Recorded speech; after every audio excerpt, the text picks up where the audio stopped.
Welcome to the Mr. McNugget Show. I'm Mr. McNugget. So there was a day and a time when the internet was fresh and new for me at least, and I always went to one website for my video game news, and it was IGN. And IGN's just one in a pool of a bunch of corporate websites that do reviews and news on video games and entertainment in that avenue. So I still follow the page, even though I really don't go there for video game reviews as much anymore, just out of habit. It's one of the many things that scrolls past me on my Facebook and Twitter, and I guess it's just a part of the past that finds its way to my present, even still to this day.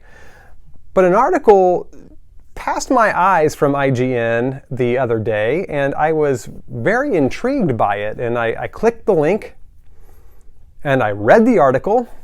I became more intrigued, and then I made the mistake of clicking play on the video. Well, what is this article? Let's talk about it. The article outlined a mother in South Korea who had lost her daughter to a terminal illness. And a TV show, what I'm gathering as kind of a reality type television show, had contacted her, or I'm not really sure how the arrangements were made, but from the article, basically, they reached out and they created her 7-year-old in a virtual reality space.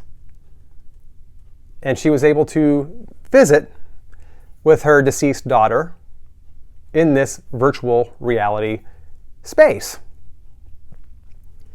It was tough to watch. Very tough to watch. I think that was the purpose. And we'll get to some of the implications of that in just a bit, but let's just talk first about virtual reality. Many of us know what it is. It's something that's talked about a lot. It's mostly in the gaming space. So, you'll hear people talking about playing games like Beat Saber or Resident Evil 7 in virtual reality, and there's a lot of other applications too. It is pretty unique. It's not something that you would do all the time because it's not as simple as just plunking yourself down in front of a television and playing a game.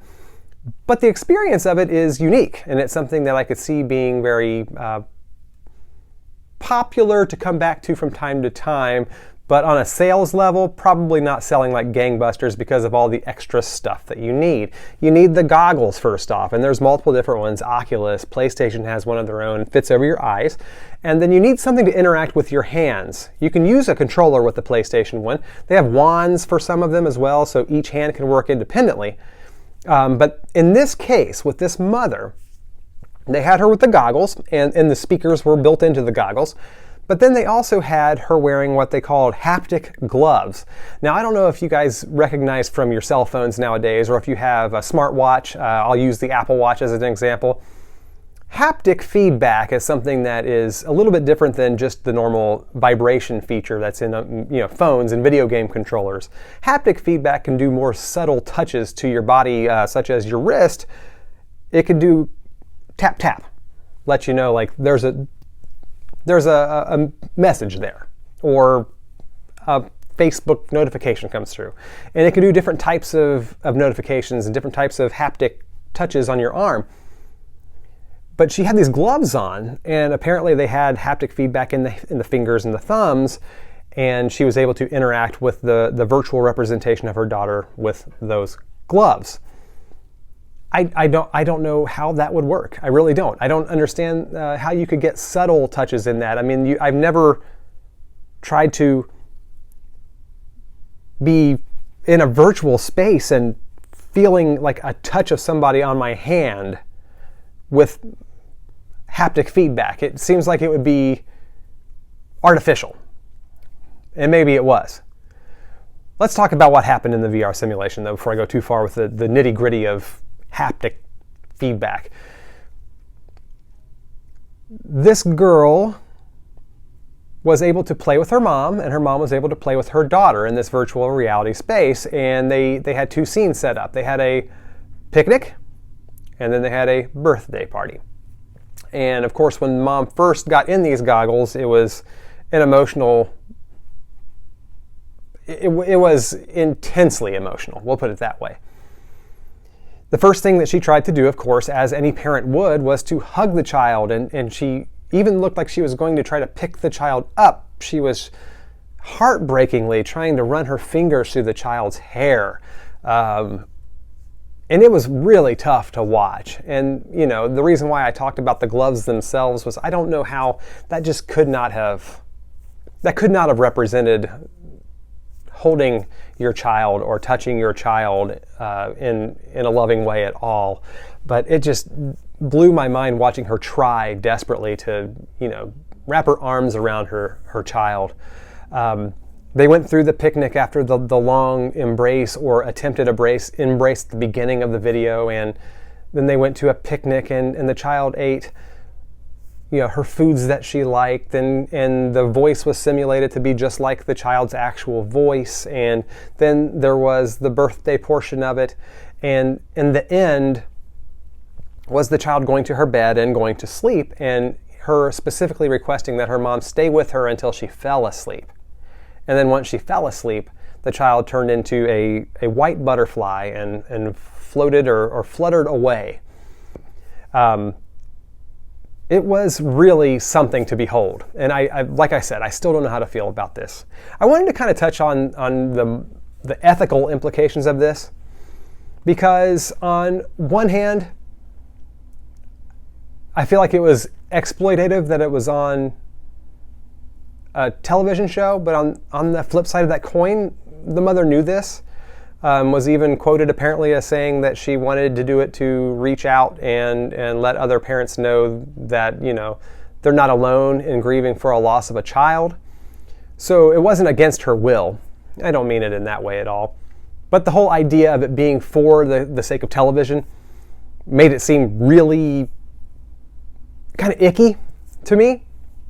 But even beyond just this case in and of itself, taking the virtual reality idea and applying it to interacting with past loved ones is something that's, I don't know if this is a great idea. There's a grieving process that every person goes through when they lose someone, especially someone close to them. And it's very personal to each person. And grief isn't something that just evaporates and goes away. This idea of closure and finding the right type of closure when a loved one passes is insanely mind-blowing to me, because I don't think there's a such thing as a complete closure. You can feel good in the fact that somebody may be in a more peaceful way or a peaceful place, or however you describe that, or, you know, work through settling those feelings on your own. But I feel like if you get to that place of peace and then go into a virtual reality simulation and see that person again, especially your child, yeah, you may be opening that can of worms wide open again. At least in my opinion anyway. And everybody's going to be different. It also is something that gives you ideas of scenarios. Let's take, for instance, what about as an adult if you told me that I could go back and interact with my grandfather again?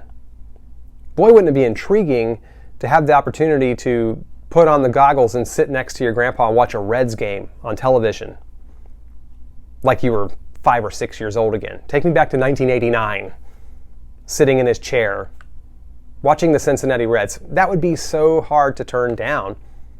And I think that I've had enough time to process the loss of my grandfather, considering it's been many, many years, that maybe that would be beneficial, or not beneficial necessarily, but enriching to me in some way. Because when an elderly person or somebody who was older passes away, you want to remember them the way that you remembered them, which was in your youth or their younger years as well. That's a little different spin on it. But when you're talking about a parent to a child, that would be tricky. And then take it one step further. What about a child and a recently deceased parent? You see where I'm going with this? There's a lot of avenues here that they don't seem to lead anywhere particularly good for most applications, as intriguing as it would be. That's only my opinion. And with that said, I'll add this as well. If I were in the horrific situation where I had lost a child, and somebody said, your child is in this virtual reality program, do you want to come and see? I don't think I'd be able to say no, even knowing that it would probably further damage me. I don't think I'd be able to say no. This is the struggle with technology. I am not one for censorship. Agreeing or disagreeing is not something that matters in the course of whether something should exist or not exist. It does exist already, and there are applications for virtual reality that maybe exist outside the realm of what I'm comfortable with. Maybe somebody else is comfortable with it. There is a little bit of solace you can take in this, though. This was a television show. This was created for the television show, and for a deceased loved one to exist in a virtual reality world, you would have to have a programmer. You would have to have some sort of a voice sampling to be able to create the person accurately. And not every human being on the planet is going to have the access to the programming team to make that happen. But boy, what a scene that was, where a family is sitting watching on the sidelines as a mom is crawling around a green screen set, interacting with a child who's not really there, being able to see on the screen what the mom's seeing next to them while the family just cries for her and for themselves and their loss.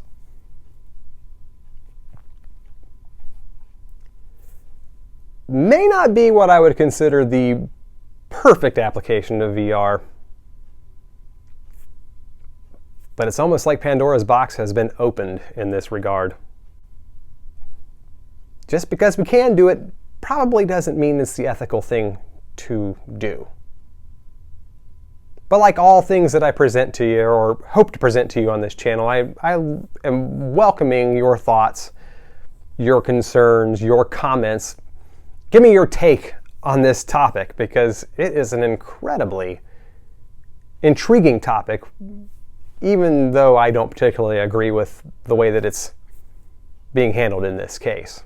Love to know those thoughts in the comment section below. Gang, if you liked this video, subscribe to the channel. You'll get more that way. If you want to know when the new stuff's coming out or when my next video comes out, also that little bell, click that too.